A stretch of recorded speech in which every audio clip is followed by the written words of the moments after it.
Bem-vindos ao Chá com Freud. Hoje a gente mergulha num período chave. Olha só, 1893 a 1899. É o volume 3 da Imago, né? Exatamente. Um período, assim, fundamental. É onde a psicanálise começa a tomar forma mesmo. Isso. Tem textos sobre histeria, as neuroses, a parceria com Breuer, a sombra do Charcot pairando. Com certeza. E a ideia é a gente entender essa evolução do pensamento do Freud, né? Como ele saiu de um ponto e chegou em outro. Vamos começar pelo Charcot, então. Ele parece ter sido um divisor de águas para a histeria. Totalmente. Charcot, lá na Salpêtrière, ele deu dignidade clínica à histeria. Tirou daquela coisa de fingimento, né? E como ele fez isso? Tinha um método específico? Tinha o famoso método visual. Ele basicamente observava muito até conseguir agrupar os casos, criar tipos clínicos. Ele via padrões, mesmo nas formas mais leves, as formes frustes. Ah, entendi. E ele tinha aquela frase, né? La théorie c'est bon, mas ça n'empêche pas d'exister. Tipo, a realidade clínica vem primeiro. Os fatos são os fatos. Isso é forte. E ele também ligou a ideia, o trauma psíquico, a sintomas físicos, como paralisias. Exato. Essa foi uma sacada genial.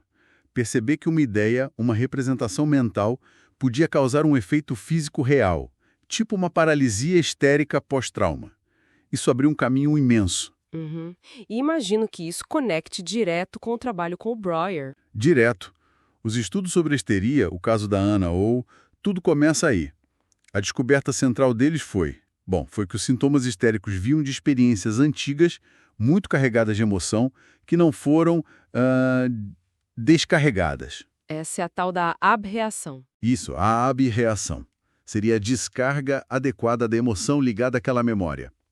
Seja agindo, seja falando sobre ela, elaborando, né?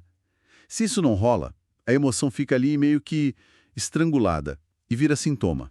E a hipnose entrava como? Para acessar isso. Exatamente. A hipnose permitia acessar essas memórias que a pessoa nem sabia que tinha, reviver a cena com a emoção original e pronto. O afeto era liberado e o sintoma podia sumir. A cura pela fala, ou cura catártica. Que fascinante. Eles viram então uma ligação entre o trauma mais óbvio da histeria traumática e essa história de sofrimentos mais comum da histeria. Perfeito.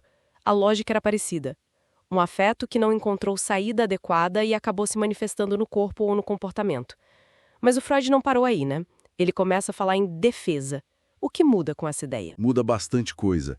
Freud começa a achar que não era só uma questão passiva da emoção ficar presa. Tinha uma força ativa do eu para manter certas ideias, certas representações longe da consciência. Ideias incompatíveis, dolorosas. Uma barreira, então. Isso, uma barreira. E ele percebe que essa defesa não acontece de um jeito só. Tem mecanismos diferentes. Tipo? Quais seriam esses mecanismos? Bom, na histeria ele descreve a conversão. A energia psíquica da ideia problemática era, tipo, desviada para o corpo. Virava um sintoma físico. Ele ligou isso, inicialmente, a experiências de passividade sexual na infância. Entendi. E nas obsessões? Na neurose obsessiva, o caminho era outro. A ideia em si podia até ficar na mente, mas era desconectada da emoção original.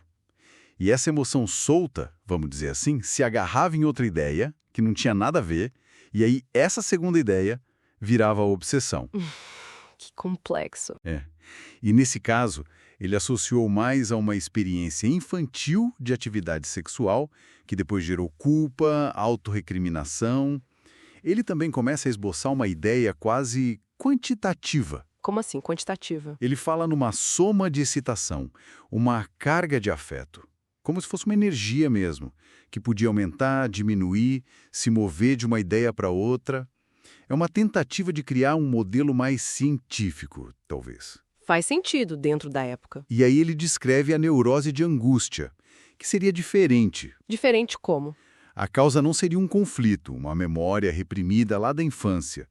Seria algo atual.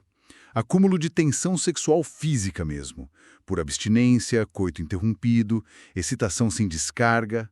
Angústia seria a transformação direta dessa tensão física acumulada. Ah, então a origem seria bem distinta. não necessariamente psicológica, no mesmo sentido. Exato. Ele está mapeando o terreno, diferenciando causas infantis, causas atuais, mecanismos psíquicos, mecanismos mais somáticos, digamos. E a etiologia sexual está sempre ali, né? Seja infantil, seja atual. Claro, e com essa evolução toda, o método também teve que mudar, imagino. Adeus hipnose. A hipnose foi ficando para trás. Aí começa a surgir o que a gente conhece como método psicanalítico. Freud usa aquela metáfora linda do arqueólogo. De escavar as camadas da mente. Isso. Escavar através das memórias mais recentes, das defesas, para encontrar as cenas originais, lá na infância. Mas não é uma escavação simples, né? As coisas se ligam de forma complexa, tem ramificações, pontos nodais. Um sintoma pode ter várias causas juntas.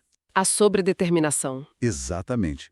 E ele também percebe as lembranças encobridoras. Aquelas lembranças infantis que parecem banais, mas na verdade escondem outra coisa. Isso, elas funcionam como uma tela.